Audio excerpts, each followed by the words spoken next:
சாலையை கடக்க முயன்றவர்கள் மீது மோதிய கண்டெய்னர் லாரி.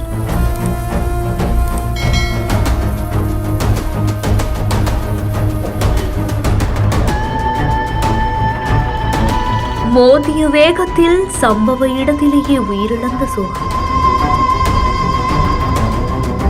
செங்கல்பட்டு மாவட்டம் கல்பாக்கம் அடுத்த வாயிலூர் கிழக்கு கடற்கரை சாலையில புதுச்சேரியிலிருந்து சென்னைக்கு ரசாயனத்தை ஏத்திக்கிட்டு லாரி ஒன்று போயிட்டு இருந்திருக்கு. அந்த நேரத்துல கண்ணன் மற்றும் துரை ஆகிய 2 பேருமே சாலையை கடக்க முயன்றதாகவும் சொல்லப்படுது.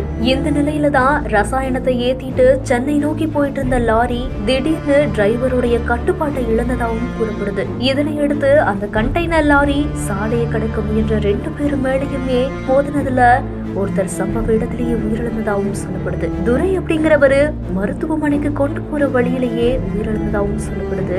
இந்த விபத்து குறித்து சதுரங்கப்பட்டினம் போலீசார் வழக்கு பதிவு செய்து விசாரணையும் செஞ்சுட்டு வராங்க. இந்த செய்தி குறித்த உங்களுடைய கருத்துக்களை கீழே கமெண்ட்ஸ்ல சொல்லுங்க. மேலும் செய்திகளுக்கு நம்ம பிஹைண்ட் ஃபாலோ பண்ணிக்கோங்க.